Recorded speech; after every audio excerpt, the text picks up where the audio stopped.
अच्छा, आज हमने स्टार्ट करना है चैप्टर नंबर 5।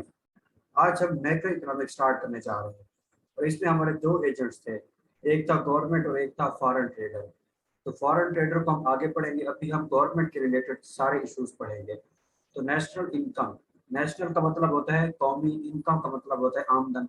तो नेशनल इनकम मतलब कौमी आमदन। एक होती है इंडिविजुअल इनकम, एक अकेले बंदे की इनकम कितना है। जब अकेले बंदे को हम डिस्कस करते हैं वो तो माइक्रो का टॉपिक हो गया। जब हम ओवरऑल डिस्कस करते हैं कि इस मुल्क में रहने वाले सारे लोग कितना पैसे कमा रहे हैं, तो उसको हम कहते हैं नेशनल इनकम, कि पूरी कौम की आमदनी या इनकम कितना है। अब इसमें कुछ मैक्रो इकोनॉमिक ऑब्जेक्टिव्स होते हैं। पहला है economic growth, it increases the wealth of country and standard of living of people.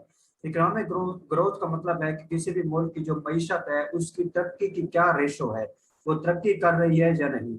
तो अब हम दो चीजें देखेंगे, अगर तो उस मुल्क के अकाउंट में पैसा ज्यादा है, उसके स्टेट बैंक में पैसा ज्यादा है और बजट वगैरह के लिए पैसा है, और इसके अलावा वहाँ के जो लोग हैं उनका जो रहने का तौर तरीका है, स्टैंडर्ड है, वो भी ऊंचा है, तो बजाय इन चीजों को देखकर पता चल जाता है कि उस मुल्क की जो इकोनॉमी है वो ग्रो कर रही है। इसके बाद है लो price inflation, certain level of inflation is desirable but high inflation destroys the wealth and decreases the consumers confidence. वो कहता है कि अगर महंगाई हो, एक हद तक महंगाई होना अच्छी बात है, लेकिन उस हद से बढ़ जाए तो वो फिर उस कंज्यूमर जो चीज खरीदने वाला है उसके लिए अच्छा साइन नहीं है। एक हद तक महंगाई क्यों अच्छी है? अब देखिए, महंगाई का मतलब होता है किसी चीज की कीमत का बढ़ना, और किसी चीज की कीमत तब बढ़ती है जब उसकी डिमांड पहले की तरफ से बढ़ रही हो। क्योंकि डिमांड ज्यादा होती है तो दुकानदार देखता है कि इसकी डिमांड आ रही है, तो क्यों ना मैं फायदा उठाऊं और चीज को महंगा कर दूं। तो डिमांड क्यों आती है? जाहिर सी बात है, हमारा प्रोडक्ट अच्छा होगा, इसलिए लोग उसकी डिमांड कर रहे हैं। तो अगर महंगाई एक हद तक हो तो ये शो करता है कि इस मुल्क में जो प्रोडक्ट्स बेचे जाते हैं उनका लेवल अच्छा है, उनकी क्वालिटी अच्छी है। लेकिन अगर महंगाई हद से ज्यादा बढ़ जाए तो वो तो फिर लोग चीज खरीद ही नहीं पाते, तो वो तो उल्टा नुकसान वाली बात है। इसके बाद है लो अनएम्प्लॉयमेंट। अनएम्प्लॉयमेंट का मतलब होता है बेरोजगारी, तो वो कहते हैं बेरोजगारी का जो लेवल है वो कम हो। ये भी एक मैक्रो इकोनॉमिक्स का ऑब्जेक्टिव है। Unemployment is a waste of human resource. मतलब क्या कि इंसानी जो जरिया है, मतलब यही कि जो मुख्तलिफ लोग हैं, अगर उनको रोजगार नहीं मिलेगा तो इसका मतलब है जो अल्लाह ने उनको टैलेंट दिया है वो जाय हो रहा है। अब एक बंदा है, सपोज किसी भी तरह का कोई भी एक टैलेंट उसके अंदर है, सपोज क्रिकेटर है, लेकिन उसे टीम में कोई नहीं रखता, तो इसका मतलब है उसका टैलेंट वेस्ट हो रहा है। And higher employment level increases the aggregate demand. वो कहते हैं बेरोजगारी जो है वो इसलिए खराब चीज है क्योंकि इससे लोगों का टैलेंट वेस्ट होता है, उनको नौकरी जो नहीं मिल रही होती, तो वो घर में पड़े हुए अपने टैलेंट को यूज ही नहीं कर पाते। और वो कहता है रोजगार का ज्यादा मिलना भी एक अच्छा साइन नहीं है, एक हवाले से अगर देखा जाए। क्यों? क्योंकि उधर से फिर डिमांड इतना बढ़ जाती है कि फिर उस चीज की शॉर्टेज हो सकती है। और हाई लेवल एम्प्लॉयमेंट का फायदा क्या है? फायदा ये है कि लोगों को रोजगार मिलता है तो एग्रीगेट वो डिमांड ज्यादा करते हैं। लेकिन अगर इन्फ्लेशन को फिर देखा जाए, जब डिमांड ज्यादा करेंगे तो फिर प्राइस भी बढ़ सकती है, तो फिर इन्फ्लेशन भी बढ़ सकती है। तो मैक्रो इकोनॉमिक्स को समझने से पहले आपने दिमाग में रखना है हमेशा कि यहाँ पर किसी एक फैक्टर को कंट्रोल करते करते कोई और फैक्टर बिगड़ जाता है। अब वो बता रहा है पहले कि बेरोजगारी इसलिए अच्छी नहीं है क्योंकि लोगों का टैलेंट वेस्ट होता है, और रोजगार का ज्यादा मिलना डिमांड को बढ़ा देता है। अब यहीं तक उसने बात की है। अगर वैसे हम सोचें, जब डिमांड बढ़ती है तो फिर प्राइस भी चीजों की बढ़ जाती है, तो फिर इन्फ्लेशन भी बढ़ जाएगी। लेकिन इसने वो वाला इस पॉइंट में डिस्कस नहीं किया। इसके बाद equilibrium in balance of payment. अब ये जो चौथा करेक्टर है हमारा फॉरेन ट्रेडर का, ये उसके रिलेटेड है तो वो भी तो मैक्रो इकोनॉमिक्स का एजेंट ना, क्योंकि गवर्नमेंट और फॉरेन ट्रेडर मैक्रो इकोनॉमिक्स में है। तो इसका क्या कहता है वो, equilibrium in balance of payment, balance between earnings from exports and payments for imports.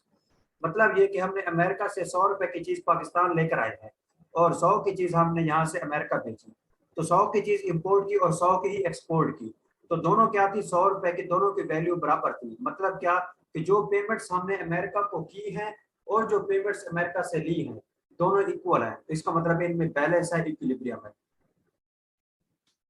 इसके बाद है gross domestic product, GDP, total value of goods and services produced with in a country. इस मुल्क में जितनी भी फैक्ट्रियां हैं, जितनी भी मिल्स हैं, उनमें जितनी भी मशीनरी है, वो जितनी भी चीजें प्रोड्यूस कर रही हैं, या जितने भी लोग हैं जो अपनी सर्विसेज दे रहे हैं, टीचर जो है वो टीचिंग कर रहा है, डॉक्टर जो है वो इलाज कर रहा है, वकील वकालत कर रहा है, इस मुल्क में जितने भी लोग मिलकर चीजें बना रहे हैं या सर्विसेज बेच रहे हैं, उनकी वर्थ कितना है।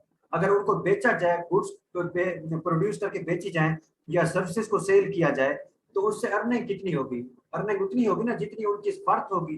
तो उन गुड्स की या सर्विसेज की वर्थ जो होती है उससे हम जीडीपी कहते हैं। It doesn't include any income which its nationals received against their property or services provided abroad। इसका मतलब क्या हुआ कि वो कहते हैं कि बाहर के मुल्क से जो कमाई आती है ना, वो इसमें हम शामिल नहीं करते। पाकिस्तान के अंदर रहते हुए पाकिस्तान के रिसोर्सेस को इस्तेमाल करके जो हम अर्निंग करते हैं उसे जीडीपी कहेंगे। हाँ, कोई बंदा है जो बाहर के मुल्क में रहकर बाहर के मुल्क के रिसोर्सेस को इस्तेमाल करके पैसे कमाता है, तो उसकी वो इनकम जो होगी वो जीडीपी में शामिल नहीं होगी। It includes only that income which is generated by using domestic resources of a country। एक मुल्क के जो वहीं के रिसोर्सेज डोमेस्टिक हों, उन्हीं को इस्तेमाल करके जो इनकम कमाई जाती है उसे हम जीडीपी में शामिल करते हैं। Mathematical representation, GDP is equal to C plus I plus G plus X minus M. C for domestic consumption जो कंज्यूमर करता है, आई फॉर इन्वेस्टमेंट जो बिजनेसेस में की जाती है, जी फॉर गवर्नमेंट एक्सपेंडिचर जो हुकूमत खर्चा करती है अपने शहरियों को सहूलियात मुहैया करने के लिए, एक्स फॉर एनुअल एक्सपोर्ट्स जो हम बाहर के मुल्कों को चीजें बेचते हैं, एम फॉर एनुअल इंपोर्ट्स जो बाहर के मुल्कों से चीजें हम लेकर पाकिस्तान में आते हैं। Nominal GDP, value of GDP calculated at current prices in a specific time period। मतलब ये कि वो एक बंदा है, वो कहता है कि बताओ 2022 में हमारी जीडीपी कितनी थी। अब उसने एक तो स्पेसिफिक पीरियड कह दिया जीडीपी के लिए, और उसने हमने करंट प्राइसेस को मद्देनजर रखना है। मतलब क्या हुआ कि सपोज 2022 में हमारे पास कोई भी प्रोडक्ट था जो जिसकी कीमत थी 100 रुपया, लेकिन अब 2023 है तो इसमें उसकी कीमत हो गया 150। अब कोई हमें कहेगा ना कि बताओ नॉमिनल जीडीपी क्या है, तो हम कहेंगे 2022 का पूछ रहा है तो हमने 2022 वाली इसकी कीमत को रखना है सामने, और उसकी वर्थ जो होगी उससे हम जीडीपी में शामिल करेंगे। This includes the impact of inflation. अगर उसकी वर्थ बढ़ती होगी तब तो उसे हम शामिल करेंगे। जीडीपी को जब हम काउंट करते हैं ना कि इस मुल्क में जितनी चीजें हैं उनकी वर्थ कितना है, तो कभी उन चीजों की एक्चुअल वर्थ होती है, कभी वो महंगी हुई होती है, कभी कभी हम जो उनकी कीमत बढ़ी होती है ना महंगाई की वजह से, उसको काउंट नहीं करते। एक 100 की चीज थी लेकिन 2022 में 120 की हुई थी, लेकिन एक्चुअल वर्थ उसकी 100 रुपए की थी। तो हम कभी ऐसे करते हैं 120 काउंट करते हैं, कभी 100 करते हैं। अगर हम 120 अगर काउंट करते हैं, महंगाई वाली जो कीमत बढ़ी हुई थी वो भी 20 रुपए शामिल करते हैं, तो उसे हम नॉमिनल जीडीपी कहेंगे।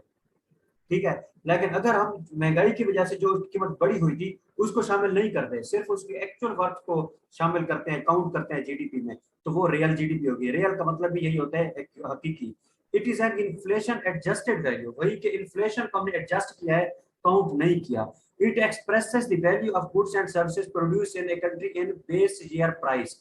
बेस ईयर का मतलब वही करंट ईयर, जिसको हम बेस बनाकर जीडीपी को फाइंड कर रहे होते हैं। It is an inflation corrected figure, so it is assumed to be an accurate indicator of economic growth। अब देखिए एक चीज है वो एक्चुअल उसकी वर्थ है 100 रुपया, लेकिन महंगाई की वजह से 120 की हो गई है, तो क्या हम इस चीज का यकीन कर सकते हैं कि इस मुल्क में वो जो चीज है वो 120 की है? नहीं, क्योंकि एक्चुअली तो 100 की थी, ये तो वो एक सर्टन टाइम में ऐसे महंगाई बढ़ गई थी तो 120 की बेच रहे थे लोग। क्या पता उसकी शॉर्टेज कर लिया, स्टॉक कर लिया, फिर उसकी कीमत 120 कर दी हो। तो हमने नॉमिनल जीडीपी जब काउंट करनी है तो हम महंगाई की वजह से कीमतें बढ़ी हुई होंगी तो वो बढ़ी हुई कीमतों को ही रखेंगे सामने। लेकिन रियल जीडीपी जब हम फाइंड करेंगे तो हम कहेंगे एक्चुअल ये चीज है कितने की, ये नहीं देखेंगे कि महंगाई की वजह से इसकी कीमत अब कितनी हुई है। इसके बाद है ग्रॉस नेशनल प्रोडक्ट और gross national income, money value of all the final goods and services produced by the nationals of a country by using both domestic and foreign resources. जो जीडीपी था ग्रॉस डोमेस्टिक प्रोडक्ट, मैंने कहा था कि इसमें हम वो वाली इनकम शामिल करेंगे जो किसी भी मुल्क के शहरी की जो उसने अपने मुल्क के रिसोर्सेज को इस्तेमाल करके अर्निंग की होगी। लेकिन जो ग्रॉस नेशनल प्रोडक्ट है इसमें एक बंदा है उसने कुछ पैसे पाकिस्तान के रिसोर्सेज को इस्तेमाल करके कमाए, कुछ उसने इंडिया के रिसोर्सेज को इस्तेमाल करके बनाए, तो इसमें हम उसकी दोनों इनकम को शामिल करेंगे। तो इसलिए money value of all the final goods and services. Final goods and services क्या होती हैं? मैंने आपको कहा था कि अकाउंटिंग में आपने पढ़ा होगा, एक होता है एसेट और एक होता है इन्वेंट्री। एसेट का मतलब होता है वो चीज जिसको इस्तेमाल करके हम आगे कोई चीज बनाते हैं, और इन्वेंट्री वो होती है जिसको हम बेचते हैं। ठीक है, अब हमारे पास फोटोकॉपी वाली जो मशीन है वो एसेट है, उसको इस्तेमाल करके हमने फोटोकॉपीज बनाए हैं, वो इन्वेंट्री है जिसको हमने बेचना है। तो फाइनल गुड्स एंड सर्विसेज वो इन्वेंट्री होती है जिसको बनाया जाता है किसी रिसोर्स को, फैक्टर ऑफ प्रोडक्शन को या इनपुट को इस्तेमाल करके या एसेट को इस्तेमाल करके। तो इसमें वो पॉइंट क्या है, by using both domestic and foreign resources during a period of one financial year. GNP is a broader term than GDP because it includes all the income generated by its national within or outside the country. We add net income received from abroad in our GDP. GDP में वो थी ना जो उसने पाकिस्तान से कमाई थी, तो वो कहता है इसमें हम वो भी अब ऐड कर देंगे जो उसने अब्रॉड से कमाई है। Only money value of goods and services will be taken as different units of goods and services cannot be added or subtracted. Only money value of goods and services. Different units of goods and services cannot be added. हमने सिर्फ ये देखना है कि ये चीज है कितने रुपए की, तो हमने उसकी वर्थ देखनी है। हमने ये नहीं देखना कि इस हमारे ऑफिस में टेबल्स कितनी पड़ी हैं, 2 या 3। हमने ये देखना है कि कितने रुपए की पड़ी हुई है, तो पैसों को हमने देखना है। Only final goods and services would be considered in national income accounting to avoid the doubt of double counting. ये देखें गौर करें, only final goods and services would be considered in national income। वो कहता है कि जब हम कहते हैं ना कि इस मुल्क की नेशनल इनकम कितना है, मतलब ये कि इस मुल्क में जितनी चीजें और सर्विसेज लोग बेच रहे हैं उनकी वर्थ कितना है, तो वो कहता है अब एक चीज की हम 2 दफा वर्थ काउंट नहीं करेंगे। वो कैसे कि आपने अपना कोई फोटोकॉपी का बिजनेस स्टार्ट किया है, आप पीछे से जब एक बंदा है उसने जब फोटोकॉपी वाली मशीनरी आपको बेची, ठीक है, इसके बाद आपने क्या किया, आपने अब उसको दोबारा से अपने खर्चे जब काउंट किए तो आपने उसको दोबारा काउंट कर दिया। उसने बेचते हुए काउंट की उसकी वैल्यू, आपने खरीदते हुए उसकी वैल्यू काउंट कर दी। तो इस तरह से नहीं होगा, ये तो फिर एक चीज को 2 दफा ऐड कर दिया गया है, इसे डबल काउंटिंग कहते हैं। तो डबल काउंट नहीं करना, वो मुल्क में एक चीज को एक दफा ही उसकी वर्थ को काउंट करना है, डबल नहीं करना। हाँ, एक बंदा है उसने उसके पास चीज थी तो उसने कहा कि मेरे एसेट जो है टोटल 1 लाख के हैं, उसमें वो फोटोकॉपी वाली मशीन भी थी। फिर उसने जब आपको बेची तो आपने भी कह दिया कि आप तो मेरे पास है, आपने भी उसे काउंट कर लिया। तो आप कहेंगे पाकिस्तान में शायद 2 फोटोकॉपी वाली मशीन है, हालांकि एक ही थी, तो एक दफा काउंट करना है। अब ये goods and services produce in current year will be taken. इसके बाद है mathematical representation.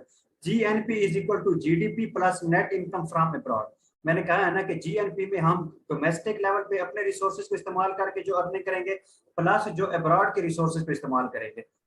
GDP deflator is a price index that measures the rate of inflation in a country. Real GDP is equal to nominal GDP divided by GDP deflator. एक होती है inflation, एक होती है deflation, ठीक है। रियल जीडीपी हमने कहा था वो है जब हम महंगाई वाली वैल्यू को कट कर देते हैं, ठीक है, ओरिजिनल देखते हैं कि उस चीज की एक्चुअल वर्थ क्या है, ना कि महंगाई की वजह से उसकी वर्थ कितनी बनी हुई है। तो रियल जीडीपी में 100 की चीज है तो उसका 100 रुपया काउंट करेंगे, ना कि महंगाई की वजह से 120 की लोग बेच रहे हैं तो हम 120 काउंट करें। हाँ, नॉमिनल में 120 काउंट करेंगे। इसके बाद है net national product, gross national product minus depreciation. Accounting पढ़ी है तो डेप्रिसिएशन क्या होती है कि आप कोई एसेट लेकर आए हैं, उसकी वर्थ थी 10,000, अब 1 साल के बाद आपने वही एसेट बेचा है, तो क्या आप एक 10,000 का ही बेचेंगे जितने का आपने लिया था? नहीं। क्यों? क्योंकि आप उसकी लाइफ जो है वो भी कम हो गई है और आपने उसको यूज भी किया है, तो इस तरह से आप कम के कीमत पर उसको बेचेंगे, ना कि उस कीमत पर जिस पर आपने लिया था, तो डेप्रिशिएट करेंगे, इसे डेप्रिसिएशन कहते हैं। Mathematical representation NNP, net national product is equal to GNP minus depreciation. इस चैप्टर में आपको तकरीबन कोई 8 से 10 फार्मूले मिलेंगे। आपने क्या करना है, आपने इन जस्ट फार्मूलाज को अलग पेज के ऊपर लिख लेना है, फिर उनको अच्छे तरीके से याद कर लेना है। कंसेप्ट होना चाहिए इनको समझने के लिए, लेकिन इस तरह एक थ्योरी के अंदर अंदर कहीं ना कहीं आते हैं तो वो फिर बंदा भूल जाता है। बेहतर है सब फार्मूलाज को इकट्ठा करके आप एक सेपरेट पेज के ऊपर लिख लें। इसके बाद है national income, market value of all goods and services produced in a country during one financial year. ये वही जो स्टार्ट में चैप्टर स्टार्ट करते मैंने आपको बताई थी। National income, national output and national product are used as synonyms. अब कोई अगर ये बंदा कहे कि मेरे मुल्क में टोटल इतनी गुड्स एंड सर्विसेज पड़ी हुई हैं, या कोई ये कहे कि इतने रुपए की गुड्स एंड सर्विसेज पड़ी हुई हैं, मतलब क्या हुआ? कोई ये कहे कि यार मेरे पास 2 टेबल पड़ी हुई हैं और दोनों 20,000 की है, ठीक है, एक ये कहेगा 20,000 की इनकी कीमत बनती है, या ये कहे कि मैंने इनको बेचकर 20,000 कमाया है, तो टोटल तो 20,000 ही होगा ना दोनों का। अब वो प्रोडक्ट की शक्ल में पड़ा हुआ या आपने इनकम कमा लिया है, लेकिन मकसद एक ही समझा जाता है कि उसकी वर्थ कितना है, ठीक है। अब एक चीज आपके पास अभी पड़ी हुई है लेकिन है 20,000 की, आपने बेच दिए 20,000 ले लिया है, तभी तो आपके पास 20,000 आया। इसके बाद है only final goods will be considered. आपने याद रखना है कि हम बार बार इसके डिस्कशन कर रहे हैं कि ओनली फाइनल गुड्स, रिसोर्सेज को नहीं देखते हम, किसको देखते होते हैं, फाइनल गुड्स को, इन्वेंट्री वगैरह को। It is measure for only 1 year. Goods and services produced only through legal channels will be considered in national income। मतलब क्या आप है कि इस मुल्क में टोटल जितनी गुड्स एंड सर्विसेज हैं उनकी वर्थ टोटल 1 खरब बनती है, लेकिन 1 खरब के अंदर हो सकता है कुछ आपकी इलीगल चीजें भी हों, इलीगल बिजनेसेस भी हों, तो उनको आप शामिल नहीं करेंगे। Net national product minus indirect business tax plus subsidies. Mathematical representation क्या है नेशनल इनकम की, is equal to net national product minus indirect business taxes plus subsidies। Taxes को हम आगे डिस्कस करेंगे चैप्टर में। टैक्सेस की 2 टाइप्स होती है, एक होता है डायरेक्ट टैक्स, एक होता है इनडायरेक्ट टैक्स, ठीक है। डायरेक्ट टैक्स मतलब जो आपकी प्रॉपर्टी वगैरह है उसके ऊपर आप टैक्स देते हैं हुकूमत को, गाड़ी के ऊपर, घर के ऊपर वगैरह। इनडायरेक्ट वो होता है जो आप मुख्तलिफ चीजें खरीदने जाते हैं तो उनकी प्राइसेस में टैक्स ऐड किया होता है, जैसा कि सब्जी वगैरह। Net national income at market price and factor cost। Government plays a vital role in economy through taxes and subsidies। हुकूमत ने अब देखे अपने शहरों को सहूलियात मुहैया करनी होती है, उसके लिए हुकूमत टैक्स लगाती है। हाँ, कुछ चीजें जो हुकूमत को डर हो कि मैंने टैक्स लगाया तो हो सकता है ये लोग अपना बिजनेस बंद कर दें, तो उन पर टैक्स हुकूमत नहीं लगाती। कुछ ऐसे जरूरियात की चीजें होती है जो हुकूमत और इनकरेज करती है लोगों को कि ठीक है, किसान वगैरह जिस तरह है कि आप ठीक है, गंदम बहुत जरूरी है हमारे मुल्क की खुराक के लिए, आप गंदम वगैरह उगाएं, तो हुकूमत उनसे टैक्स लेने की बजाय उल्टा उनको पैसे देती है, जिससे हम कहते हैं सब्सिडी दी है। इनडायरेक्ट टैक्सेस क्या है, government takes some of the income such as sales tax, excise duty. Excise duty is charge on goods that are produced or made in factories. Subsidies क्या है, गवर्नमेंट प्रोवाइड डिस्काउंट्स और concession in different ways by providing discounts on utility और input prices वगैरह। मतलब क्या, एक किसान है उसने गंदम उगानी है, उसने मशीनरी ली है, हो सकता है उसकी मशीनरी में उसे डिस्काउंट दिया जाए, इनपुट, क्योंकि वो उसका रिसोर्स था, इनपुट फैक्टर था। इसके बाद उसकी बिजली का बिल टोटल आया 10,000, हुकूमत कहे कि नहीं तुम अच्छा बिजनेस कर रहे हो जो कि लोगों के लिए बुनियादी जरूरत है, तुम 10,000 की बजाय 8,000 बिल दे दो। तो इस तरह से डिस्काउंट्स या कंसेशन जो होते हैं इससे सब्सिडी। अच्छा, national income eight market price, NNPMP मतलब क्या, national net national product at MP market price. Net national price factor cost plus indirect tax minus subsidies. अब यहाँ पर बताने वाली बात यही थी टैक्स का, डायरेक्ट इंडायरेक्ट टैक्स और सब्सिडी का तारुफ। एक मार्केट प्राइस, एक फैक्टर कॉस्ट, इन दोनों का फार्मूला आपने रख लेना है। इसके बाद है personal income, aggregate of all the individuals income which are received directly by the individuals in their hands in 1 year as reward for their productive services। मुल्क में रहने वाले जितने भी, सपोज समझ लें कि जो लोग मर्द औरत जो भी हैं, जो पैसे कमाने वाले हैं, रोजगार जिनका लगा हुआ है, स्टूडेंट वगैरह नहीं, जो अर्निंग करने वाले लोग हैं, वो कितने इनकम कमा रहे हैं, तो उनकी इंडिविजुअली पर्सनल इनकम कहेंगे। अगर उन पर्सनल इनकम को ऐड करेंगे सबकी इनकम को, तो वो एग्रीगेट इनकम बन जाएगी पूरे मुल्क की। Total income received by the people from all source in a year. Personal tax क्या है, tax imposed on the annual earnings of individual, income tax, wealth tax वगैरह। This is also known as direct tax. इसके बाद है concepts related to personal income, corporate profit tax, amount of profit which is not distributed among the shareholders, it is a liability of the enterprise to pay in form of taxes to the government। कोई भी एक company है जिसमें आपने उसके shares वगैरह खरीदे हुए हैं, आप मजीद आगे पढ़ेंगे कैफ में शेयर्स वगैरह और कंपनी वगैरह को। मतलब क्या हुआ कि कोई भी एक, सपोज समझ ले कोई नेस्ले वगैरह की या यूनिलीवर की, इस तरह की कंपनीज हैं, तो आपने क्या किया, आपने उसके कुछ शेयर्स लिए हुए हैं, आपने वहां पर अपना पैसा इन्वेस्ट किया हुआ है। अब वहां पर कंपनी को प्रॉफिट मिलता है, सपोज समझ लें 10 करोड़ का, और आपका हिस्सा बनता था 10 लाख। 10 करोड़ के प्रॉफिट में जितने आपका प्रॉफिट का हिस्सा बनता था वो 10 लाख बनता था, लेकिन वो आपको 10 लाख की बजाय 8 लाख देते हैं। क्यों? क्योंकि आपके 10 लाख के ऊपर 2 लाख आपका टैक्स बनता था जो आपने हुकूमत को देना था। तो बजाय इसके कि वो आपको 10 लाख देते फिर आप उसमें से 2 लाख हुकूमत को देते, वो डायरेक्ट टैक्स कट करके ही आपको डायरेक्ट देते ही 8 लाख है। इस बेस पर कि आपका जो 2 लाख उन्होंने काटा है वो उन्होंने अपने पास नहीं रखा बल्कि हुकूमत को दे दिया है। इसका फायदा क्या होता है, हुकूमत की तरफ से ये एक कानून बनाया गया है कि जो कंपनी के मालिक हैं जिन्होंने प्रॉफिट आगे देना होता है मुख्तलिफ पार्टनर्स वगैरह में या शेयर होल्डर्स को, जो ओनर्स होते हैं जिन्होंने इन्वेस्ट किया होता है, तो वो क्या करते हैं, अपने प्रॉफिट जब लेते हैं तो वो हुकूमत को शो करते थे कि हमारे प्रॉफिट बहुत कम हमें मिला है, हमने इतना मुनाफा नहीं कमाया। तो वो कम शो करते थे तो हुकूमत को टैक्स भी बहुत कम देते थे। फिर हुकूमत ने क्या कहा, उसने कहा कि हो सकता है कि इस बिजनेस के कोई सपोज समझ ले 100 पार्टनर हों, तो हुकूमत ने सोचा कि 100 के 100 लोगों पर नजर रखने की बजाय बेहतर है कंपनी के मालिक के ऊपर नजर रखी जाए कि वो कितना सारों को दे रहा है प्रॉफिट, तो डायरेक्ट उसी से ही प्रॉफिट लिया जाए सबका। तो वो बाद में तनख्वाहों से लेने की बजाय डायरेक्ट जब वो लेने आए अपने प्रॉफिट उसी टाइम भी वो कट कर दिया जाए। Undistributed corporate profits, some part of the profit generated by organization is often not being distributed among the shareholders as safeguard for some rainy days। अब 10 लाख प्रॉफिट था, 2 लाख उन्होंने रख लिया, हो सकता है वो पार्टनर को 7 लाख दें, 8 भी ना दें। क्यों? उन्होंने, कंपनी के मालिक ने कहा है कि हमने ना सोचा है, क्या पता हमें बाद में कोई नुकसान हो, हमें लॉस हो जाए और हमें पैसों की जरूरत पड़ जाए, बाद में आप सबसे पैसे लेने की बजाय बेहतर है आपका सिक्योरिटी के तौर पर 1-1 लाख रख लें, जो रेनी डेज मतलब मुश्किलात में हमारे काम आ सके। Social security contributions are allowances. Contribution into social security fund of the government for the benefits of its employees in case of emergencies। Emergency की सिचुएशन में जो फंड रखा जाए उसको यूज करने के लिए, इमरजेंसी सिचुएशंस को मीट करने के लिए सोशल सिक्योरिटी कंट्रीब्यूशंस कहते हैं। Transfer payments are unearned income, income received without performing any economic activity, it is simply transferred from one to another on charity or donation basis। मतलब क्या कि आप जो किसी को ज़कात खैरात वगैरह के पैसे मिलते हैं, अब वो उसकी मेहनत के पैसे तो नहीं होते, उसकी अर्निंग नहीं होती, वो डोनेशन या चैरिटी होती है, उसे ट्रांसफर पेमेंट्स या अनअर्न्ड इनकम कहते हैं। इसके बाद इनकम का फॉर्मूला देखें, national income minus corporate profit taxes minus undistributed profits minus social security allowances plus transfer. इसके बाद है disposable personal income, total net amount left with the individuals and households when they have paid all direct taxes. मतलब क्या कि 10 लाख उसका profit बनता था company में, कंपनी ने 2 लाख रख लिया कि वो 2 लाख टैक्स हुकूमत को देंगे उस बंदे का, 1 लाख और रख लिया, क्या पता मुश्किलात पे काम है, सारा कुछ करने के बाद जो बकिया वो पैसे देंगे उस पार्टनर को, जो पार्टनर अपने जितने भी इस तरह के टैक्सेस वगैरह सारा कुछ अदा कर देगा। अब जो उसके पास बचेंगे पैसे जिनको वो डिस्पोज कर सकता है, खर्च कर सकता है, ठीक है, वो उसकी डिस्पोजेबल पर्सनल इनकम होगी। उसकी एक्चुअल इनकम तो थी 10 लाख, लेकिन 10 का 10 वो खर्च नहीं कर पा रहा था, क्यों? क्योंकि उसने टैक्सेस वगैरह देने थे।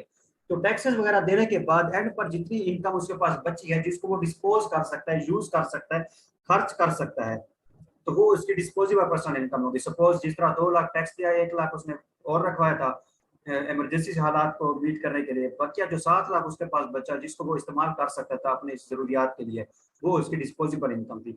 Amount which one can dispose of as he likes both savings or consumption, वो कहते हैं वो वाली इनकम जो अपनी मर्जी के मुताबिक वो इस्तेमाल कर सकता है, चाहे उसको सेव करे या कंज्यूम करे, खर्च करे। मैथमेटिकल रिप्रेजेंटेशन क्या है? Personal income minus personal taxes, disposable income is equal to personal income minus personal taxes. Y income को शो करता है, टी टैक्सेस को। इसके बाद है पर कैपिटा इनकम और average income of people of a country, measure to estimate standard of living of people of country. Per capita कहते हैं, अब कोई हुकूमत कहे कि हमारे मुल्क में रहने वाले जितने भी लोग काम कर रहे हैं, मेहनत मजदूरी कर रहे हैं, जिस तरह की भी इनकम्स कर रहे हैं, टोटल हमारे मुल्क के लोग जो हैं वो 10 खरब रुपया कमा रहे हैं। अब वो कहे कि हम ये देखना चाहते हैं कि हर बंदा कितना कमा रहा है, टोटल सबकी इनकम को मिलाकर तो 10 खरब बनता है, लेकिन हर बंदे का अगर देखा जाए तो वो कितना कमा रहा होगा। अब हकीकत में देखा जाए तो हर बंदे की मुख्तलिफ इनकम होती है, लेकिन बड़े लेवल पे जब एस्टिमेशन की जाए तो फिर एवरेज निकाली जाती है। तो उसने कहा कि टोटल 10 खरब लोग मिलकर कमा रहे हैं और 22 करोड़ की आबादी है, तो 10 खरब को 22 करोड़ की आबादी से डिवाइड करें तो जो आंसर आएगा इसका मतलब है इतनी इनकम हर बंदा कमा रहा है।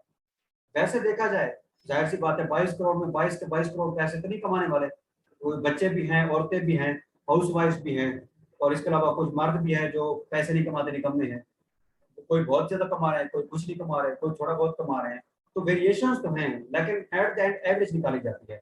तो इस तरह से जब टोटल इनकम पूरे मुल्क में रहने वाले की इनकम को उस मुल्क की आबादी से डिवाइड करके जो आंसर आएगा हम कहेंगे कि इसका मतलब है हर बंदा इतनी इनकम कमा रहा है। अब अगर कोई आंसर आता है 1 लाख का, तो हम कहेंगे इसका मतलब है यहाँ पर हमारे शहरियों का जो स्टैंडर्ड है वो हाई है, अच्छे खासे पैसे कमा रहे हैं। अगर आंसर निकला है 10,000 तो पता चल जाएगा इसका मतलब है ये गरीब मुल्क है, यहाँ के जो लोग हैं उनकी इनकम बहुत कम है। तो इस तरह से ये शो करता है standard of living of people of country. National income divided by population of country, per capita income मतलब एक इंडिविजुअल की income, national income divided by population.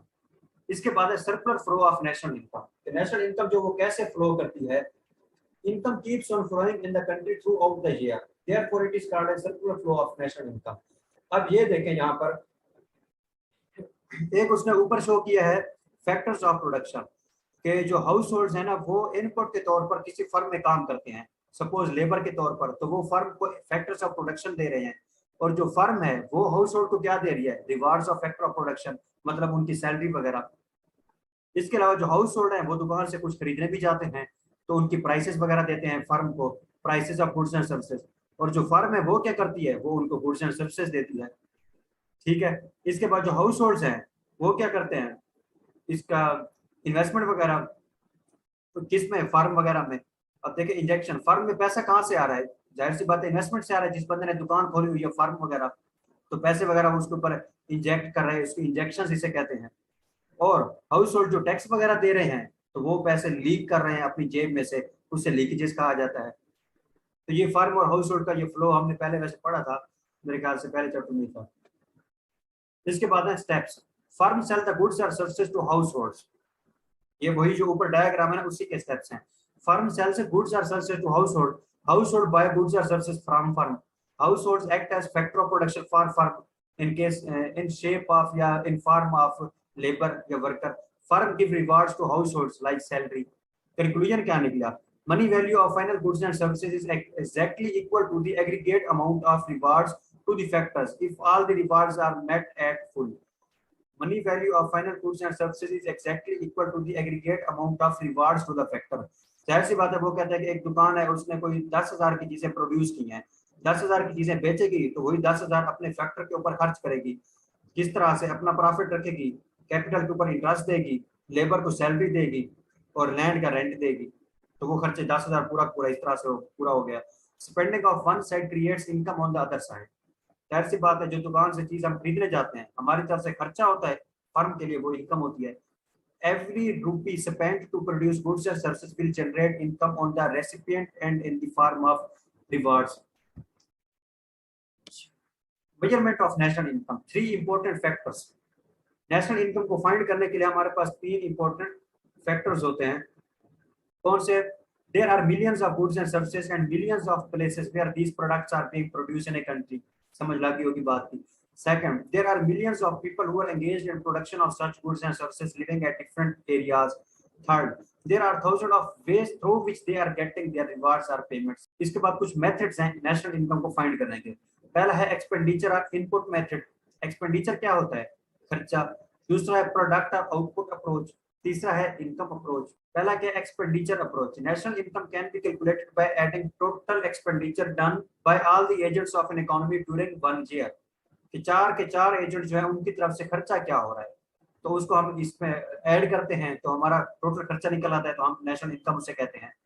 अब देखें, हम कहें कि प्रोड्यूसर की साइड से वो कहे कि पाकिस्तान में टोटल गुड्स एंड सर्विसेज जितनी बेची जा रही है उनकी वर्थ बनती है 10 करोड़, या हम कहें कि 10 करोड़ की चीजें इस मुल्क में लोग खरीद रहे हैं, तो 10 करोड़ ही निकलना है ना। प्रोड्यूसर के एंड से देखेंगे तो बेचने वाली साइड होगी, कंज्यूमर के एंड से देखेंगे तो खरीदने वाली साइड होगी। Sum of the amount of expenditure by the people on consumer, by the people or consumer and capital goods, on consumer and capital goods produced by either private or public sector, चाहे हुकूमत खर्चा कर रही है या आम individuals कर रहे हैं, and either inside or outside the country is called as national income। कि मुल्क में रहने वाले जो, मैंने कहा था इकोनॉमिक्स में हम ओवरऑल किन चीजों को देखते हैं, चार कैरेक्टर्स को, तो वो कहते हैं जो चार कैरेक्टर्स हैं कंज्यूमर, फर्म, गवर्नमेंट और फॉरेन ट्रेडर, चारों के चार जो खर्चा कर रहे हैं उसको ऐड करेंगे तो नेशनल इनकम आएगी एक्सपेंडिचर मेथड के थ्रू। इसके बाद है personal consumption expenditure. It include all the consumer expenditure of people of the country which they make on different consumer goods. Consumer goods के ऊपर जितना भी खर्चा है उसे कंजम्पशन पर्सनल कंजम्पशन एक्सपेंडिचर कहते हैं। पर्सनली जो खर्चे करते हैं लोग, फॉर एग्जांपल कपड़े खरीद लिए, खुराक वगैरह, बिजली के बिल और बाकी रिफ्रेशमेंट्स वगैरह। It doesn't include expenditure on some fixed asset like purchase of house. मतलब ये कि पर्सनल कंजम्पशन एक्सपेंडिचर उसे कहते हैं जब कोई बंदा किसी इन्वेंट्री को खरीदने पर खर्चा करे, ना कि किसी एसेट को खरीदने पर। मतलब उन चीजों के ऊपर इंसान का खर्चा जो उसने उसी टाइम इस्तेमाल कर लेंगे, ना कि उन चीजों के ऊपर जो उसने इस्तेमाल करके आगे मजीद कोई प्रोडक्ट बनाना है। तो रिसोर्सेज के ऊपर खर्चे को नहीं, फोटोकॉपी मशीन के ऊपर खर्चा नहीं, फोटोकॉपी को बेच कर जो हम खर्चा करते हैं, कंज्यूमर खर्चा करता है, वो वाला। इसके बाद gross domestic investment, it include all the expenditure on capital goods. देखिए वहां पर कंज्यूमर गुड के ऊपर खर्चा था, यहाँ पर कैपिटल गुड्स के ऊपर खर्चा है। कैपिटल गुड्स मतलब वही resources, inputs, factors of production, assets, उनको कैपिटल गुड्स कहा जाता है, जिनको इस्तेमाल करके हम आगे कोई प्रोडक्ट बनाते हैं। मैंने कहा था कि कैपिटल हम लैंड लेबर कैपिटल और एंटरप्रेन्योर, तो कैपिटल गुड्स का मतलब वही कैपिटल है जो हमने 4 फैक्टर प्रोडक्शन में पढ़ा था। Building new factories, installation of new plants, construction of warehouse, देखें ये सारे रिसोर्सेज की बात हो रही है। फैक्ट्री हो गई, प्लांट्स हो गए, वेयर हाउस, गोदाम, वेयर हाउस कहते हैं गोदाम वगैरह को। इसके बाद है government expenditure, all the expenditures made by the government either for development और non development are included in expenditure approach. हुकूमत की तरफ से जो खर्चे हो रहे हैं, चाहे तरक्याती काम हो रहे हैं या कुछ भी हो रहा है, तो जो हुकूमत खर्चा कर रही है उसे गवर्नमेंट एक्सपेंडिचर कहते हैं। It include expenditure on public office accessories, infrastructure, roads, dams, defence, education, health care वगैरह। हुकूमत सड़कें बना रही है या सरकारी मुलाजमीन के लिए कोई सहूलियात पैदा कर रही है, डैम्स बना रही है, या फौज वगैरह के ऊपर, डिफेंस के जो इदारे हैं उसके ऊपर खर्चा कर रही है, तलीम के ऊपर खर्चा कर रही है, सेहत के ऊपर खर्चा कर रही है, तो ये सारे हुकूमत की तरफ से जो खर्चे होते हैं उससे कहते हैं government expenditure. Net exports, X minus M, export of a country during 1 year, import of country in the same year, एक ही साल की एक्सपोर्ट और इंपोर्ट हम देखेंगे। As a country makes both export and import simultaneously throughout the year, but expenditure on import are not calculated in our domestic income, therefore only export surplus will be added in this approach. Net exports, हम exports को सामने रख रहे हैं, तो exports हमने कितनी की है। Net exports, exports of a country during 1 year, import of country in the same year, as a country makes both export and import simultaneously throughout the year, but expenditure on import are not calculated in our domestic income, therefore only export surplus will be added in this approach. Export के surplus जो है वो कहता है इसको हम इस method में ऐड करेंगे, क्योंकि हम देख क्या रहे हैं, नेट एक्सपोर्ट्स देख रहे हैं। तो नेट एक्सपोर्ट्स मतलब कि हमने सपोज अमेरिका को कोई 1 लाख की चीज हमने उसको बेची है, तो वो हमारी होगी एक्सपोर्ट, और 50,000 की खरीदी है तो वो होगी इंपोर्ट। तो बजाय इसके वो कहते हैं हम लिखें कि हमने 1 लाख की चीज बेची है उसमें और 50,000 की खरीदी है, तो बेहतर यह है कि वो डायरेक्ट हम कहें कि बस 50,000 की हमने बेची है। हम 1 लाख माइनस 50 करें, बेहतर है डायरेक्ट 50 लिखें, टोटल अर्निंग तो 50 हुई ना। 1 लाख हमने टोटल हमने कमाया, 50 फिर खर्च कर दिया, तो बचा कितना हमें 50,000। तो वो कहते हैं बजाय इसके काम एक्सपोर्ट इंपोर्ट अलग लिखे, बेहतर ये है कि हमने क्या लिखना है कि टोटल हमने अर्निंग की इतनी है, नेट एक्सपोर्ट कि जितने की चीज एक्सपोर्ट की है उसमें माइनस कर देंगे जितने की इंपोर्ट की है, तो नेट आंसर। मैथमेटिकल रिप्रेजेंटेशन क्या है, y is equal to y income को शो कर c plus i plus g plus x minus m, ये ब्रैकेट में लिख देंगे इसको x माइनस m को, ये एक ही फैक्टर है, ना कि प्लस x माइनस m सब में से माइनस करना है, ऐसा नहीं है। y represent the national output, national output मतलब टोटल प्रोडक्ट कितना है और उसकी वर्क को नेशनल इनकम कहते हैं। तो y आप मैंने कहा था आउटपुट हो चाहे इनकम हो जो भी हो, ये सारे सिनोनिम्स हैं। C for domestic consumption, I for investment, G for government expenditure, X for annual exports and M for annual imports. इसके बाद कुछ प्रिकॉशंस हैं। Avoid double counting while calculating the national income using the expenditure approach, we should add any expenditure only once. वही बात है कि हमारा किसी एक प्रोडक्ट के ऊपर एक दफा खर्चा काउंट किया जाएगा, ना कि 2 दफा। जो मैंने उस टाइम आपको फोटोकॉपी प्रिंटिंग वगैरह वाली मशीन की एग्जांपल दी थी कि एक चीज है उसको हमने 2 दफा काउंट नहीं करना। अगर हम कहेंगे कि एक चीज हम पहले दुकान वाला कहे कि इतने की चीज मैंने बेची है और हम कहेंगे इतने की चीज हमने खरीदी है, तो वो तो 2 दफा काउंट हो जाएगी, तो उसको एक दफा ही काउंट करना है।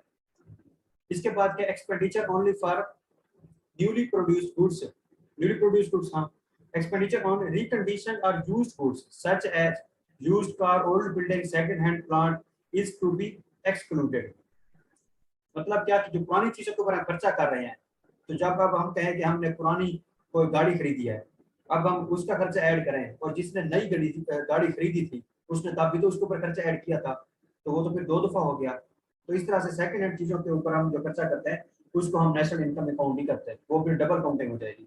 Because such sales either do not reflect current production और involve double counting, double counting का खर्चा होता है। एक बंदा है वो फोटोकॉपी वाली मशीन पहले से उसने ली है, जब उसने देखना अब एक कंपनी फोटोकॉपी मशीन भी तो बना रही है, अब जो फोटोकॉपी वाली मशीन बेच रही है उसके लिए फोटोकॉपी वाली मशीन है एक किस्म की इन्वेंट्री, क्योंकि सेलिंग पर्पस के लिए वो बेच रहा है ना, वो मशीनों का बिजनेस कर रहा है मशीनें बेच कर, और जिसने मशीन खरीदी है उसने उसको रिसोर्स के तौर पर इस्तेमाल किया है। अब वही फोटोकॉपी वाली मशीन पीछे सप्लायर की तरफ से इन्वेंट्री थी, क्योंकि वो मशीन बेच रहा था, हम उस मशीन को इस्तेमाल करके फोटोकॉपी बना रहे हैं। तो अब वो बंदा कहे कि मैंने इतनी मशीनरी बेची है, और हम ये कहें कि हमने पीछे से इतनी मशीन खरीदी है, तो हम फिर डबल हो जाएगा ना। उसके लिए मशीनरी है इन्वेंट्री के तौर पर, जो सेल कर रहा है उसके तौर पर, और हमारे लिए है एक फैक्टर ऑफ प्रोडक्शन या रिसोर्स के तौर पर। तो इस तरह से नहीं करते। इसके बाद है प्रोडक्ट अप्रोच। प्रोडक्ट किसे कहते हैं? आउटपुट को। Market value of all goods and services produced in a country in a year. We add up money value of only final goods and services rather than primary and intermediate goods.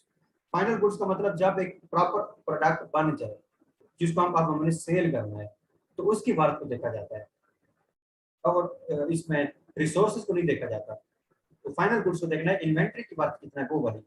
अब photocopy एक बंदा पीछे से बेच रहा था, उसके लिए इन्वेंट्री थी, हमारे लिए रिसोर्स है, तो फोटोकॉपी वाली मशीन की वैल्यू उसकी ऐड की जाएगी जिसके लिए ये फाइनल गुड या इन्वेंट्री थी जो बेच रहा था। हमने उसे रिसोर्स की शक्ल से, रिसोर्स की नीयत से खरीदा है, हम उसे ऐड नहीं करेंगे, हम करेंगे फोटोकॉपी या प्रिंट्स को नेशनल इनकम में। इसके बाद है डिवीजन ऑफ इकोनॉमी। मईशत में कौन कौन सी चीजें हैं? गुड्स भी हैं, सर्विसेज भी हैं। गुड्स कौन सी हैं? कुछ एग्रीकल्चर गुड्स हैं, कुछ इंडस्ट्री वाली हैं, कुछ उगाते हैं, कुछ हम फैक्ट्री में बनाते हैं। सर्विसेज कौन सी हैं? कोई एक अकेला टीचर पढ़ा रहा है या कोई पूरा कॉलेज अपनी टीचिंग की सर्विसेज दे रहा है। Mathematical representation. Gross national product is equal to gross domestic product plus national income from overseas. Overseas का मतलब वही है कि अब्रॉड से या foreign income. Net national product is equal to gross national product minus depreciation. ये पहले हमने पढ़े हैं फॉर्मूले। इसके बाद कुछ प्रिकॉशंस हैं, यही कि डबल काउंट ना की जाए चीजों को। Value added approach. This method of calculating national income helps us to avoid double counting of any value. It provides more precise picture of national income. इसके बाद है इनकम अप्रोच। अब देखें हमने मेथड्स कितने थे नेशनल इनकम को find करने के? 3। कौन कौन से? एक है एक्सपेंडिचर अप्रोच, एक है प्रोडक्ट अप्रोच, एक है इनकम अप्रोच। अब पूरे मुल्क में 10 खरब की चीजें पड़ी हैं। अब खरीदने वाले की तरफ से देखा जाए तो 10 खरब की चीजें खरीद रहा है, बेचने वाले की तरफ से देखा जाए तो उसने 10 खरब की चीजें प्रोड्यूस की हैं, और बेचकर जितने पैसे कमाए हैं वो उसने इनकम की है। तो पूरे मुल्क में जितनी भी गुड्स एंड सर्विसेज बेची जा रही हैं या खरीदी जा रही हैं, पहले प्रोड्यूस की जा रही हैं। टीचर है तो उसने पहले वो टीचर बना, ठीक है, अपनी सर्विसेज वगैरह को प्रोड्यूस किया, उसने लेक्चर रिकॉर्ड किया। उस अगर लेक्चर हम कहें कि हमारे पास इस टाइम कोई तकरीबन कोई 2-3 लाख के लेक्चर रिकॉर्ड किए हुए हमने मुख्तलिफ सब्जेक्ट्स के, तो मतलब 2-3 लाख का आउटपुट हमारे पास पड़ा हुआ है। फिर हमने उसको बेचा, जो बेचने आया उसने 2-3 लाख के लेक्चर खरीदे, तो उसने एक्सपेंडिचर किया, खर्चा किया, एक्सपेंस, और हमने 2-3 लाख के लेक्चर बेचे तो हमें इनकम मिली। तो बात एक ही है, उस आउटपुट या प्रोडक्ट की बात हो रही है, फाइनल गुड्स और सर्विसेज की, जो हम बेच रहे हैं, जो इन्वेंट्री है। अब हमने उतनी प्रोड्यूस की, फिर उसने खरीदी या हमने इनकम कमाई। तो इस तरह से ये 3 मेथड्स थे। Income approach. Value of goods produce in a country generates income on the other side in the form of rewards of factor of production. कि फर्म जो प्रोडक्ट बेचती है वो पैसा जो कमाती है वो अपने उन रिवार्ड्स देती है अपने 4 फैक्टर ऑफ प्रोडक्शन के ऊपर। तो इस तरह से इनकम हो गई। While using this approach, we will consider money value received by owner of all the factors of production, which they earned by producing the final goods and services in a year, as it represents the annual aggregate income of all the factors of production. Therefore, national income measured through this method will give us national income at factor cost. अब इसकी detail देते हैं। Mathematical representation क्या है? हमने कहा है कि ये क्या है? इनकम है। इनकम किन के लिए होती है? 4 फैक्टर प्रोडक्शन के लिए, उनके रिवार्ड्स की शक्ल में। तो 4 फैक्टर प्रोडक्शन कौन कौन से थे? लैंड, लेबर, कैपिटल और एंटरप्रेन्योर। अब देखें लैंड का रिवार्ड क्या था? रेंट, लेबर का वेजेस, कैपिटल का इंटरेस्ट और एंटरप्रेन्योर का प्रॉफिट्स।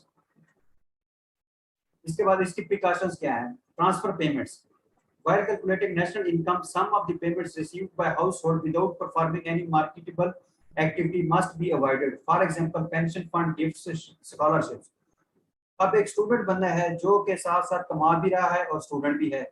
अब उसे इस महीने टोटल 50,000 मिला है। 30,000 तो वो कोई काम कर रहा था उसका, और 20,000 उसे कोई स्कॉलरशिप का मिला है। तो अब हम उसको वो 30,000 समझेंगे जो उसने अर्न किया है, कमाया है। जो उसे मुफ्त में स्कॉलरशिप मिल गई है उसको हम उसकी इनकम में काउंट नहीं करेंगे। इसके बाद है एक बुजुर्ग है जो वैसे तो रिटायर हो गया है, लेकिन इस टाइम उसने कोई दुकान वगैरह बनाई हुई है।